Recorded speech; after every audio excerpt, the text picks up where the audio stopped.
Hello viewers, সহজ Bangla YouTube চ্যানেলের পক্ষ থেকে সকলকে জানাই স্বাগতম।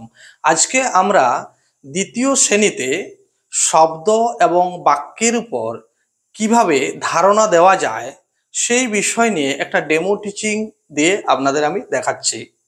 চলো দেরি না করে ক্লাসটা শুরু করা যাক। গুড মর্নিং স্টুডেন্ট, তোমরা সকলে কেমন আছো? আচ্ছা আচ্ছা, ভালো আছো? আমিও ভালো আছি। আচ্ছা, আজকে আমরা একটা খুব ইন্টারেস্টিং জিনিস নিয়ে আলোচনা করব, ঠিক আছে? খুব গুরুত্বপূর্ণ বিষয় নিয়ে, ঠিক আছে? তোমরা খুব মনোযোগ দিয়ে দেখো। আচ্ছা, তোমাদের মধ্যে একজন বলো তো, তোমরা এখন কোন শ্রেণীতে পড়ছো? বলো। দ্বিতীয় শ্রেণীতে। বাহ, খুব ভালো বলেছো, তোমরা হচ্ছে দ্বিতীয় শ্রেণীতে পড়ছো। আচ্ছা, বলতে পারবে আজকে কত তারিখ? বলো একজন, যে কেউ একজন বলো আজকে কত তারিখ। আচ্ছা আচ্ছা, জানো না, ঠিক আছে, আমি বলে দিচ্ছি। আজ হচ্ছে 23 তারিখ, ঠিক আছে? আচ্ছা, আজকে কি বিষয় নিয়ে এখন আমরা আলোচনা করব বলো তো? বলো বলো। হ্যাঁ, বাংলা বিষয় নিয়ে আলোচনা করব। বাংলা বিষয় নিয়ে আলোচনা করব, ঠিক আছে? আচ্ছা, আগের দিন তো আমরা বর্ণ নিয়ে আলোচনা করেছিলাম। হ্যাঁ, ঠিক আছে। আচ্ছা অর্ক, তুমি বলো তো এটা কি একটা? হ্যাঁ, ঠিক বলেছো, এটা হচ্ছে বর্ণ। আচ্ছা সোমা, তুমি বলতে পারবে এটাকে বর্ণ কেন বলে? বলো। আগের দিন তো আমরা আলোচনা করেছিলাম, হ্যাঁ বলো। হ্যাঁ, ঠিক বলেছো, ধ্বনির লিখিত রূপকে বর্ণ বলে। তাহলে অনির্বাণ, তুমি বলো তো বর্ণ কয় প্রকার? হ্যাঁ ঠিক, স্বরবর্ণ এবং ব্যঞ্জন বর্ণ।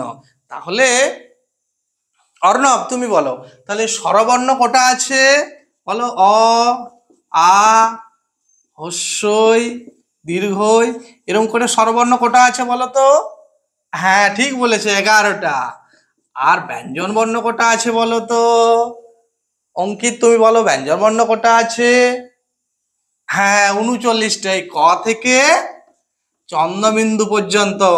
তাহলে এটা ক। আচ্ছা, তুমি একটা ব্যঞ্জন বর্ণ বলো। বলো বলো।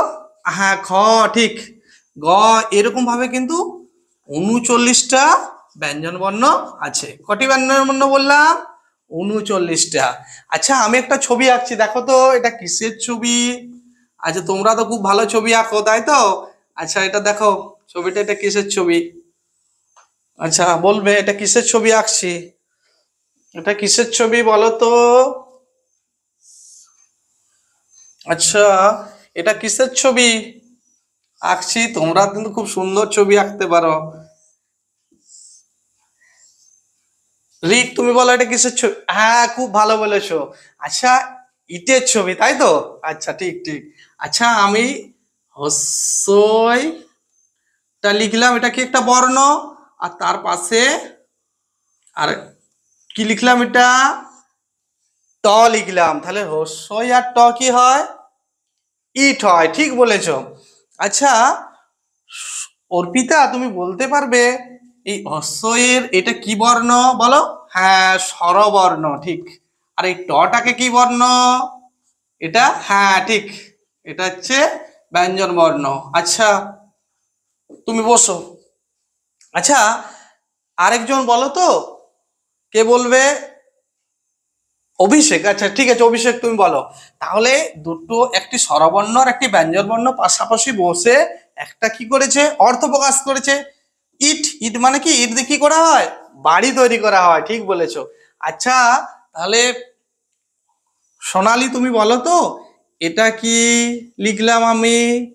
আ, ঠিক। আচ্ছা, আরেকটা তুমি বর্ণ বলো যেটাতে একটা শব্দ তৈরি হবে। আম, ঠিক বলেছো, আম। আমাদের স্কুলের বাগানে তো অনেক আম আছে, তাই তো? আচ্ছা, তোমরা তো খাও সবাই।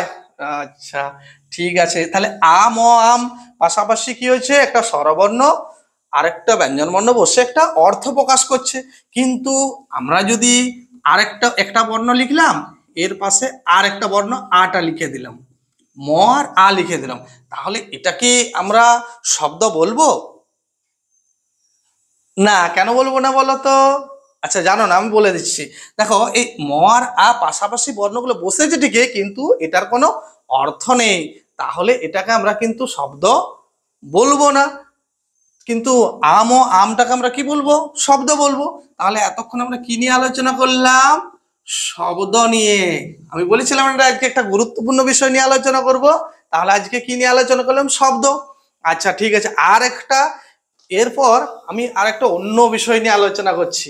আচ্ছা দেখো, আমি বললাম না তোমরা স্কুলে এসে বাগান থেকে অনেক আম খাও, তাই তো? আচ্ছা তাহলে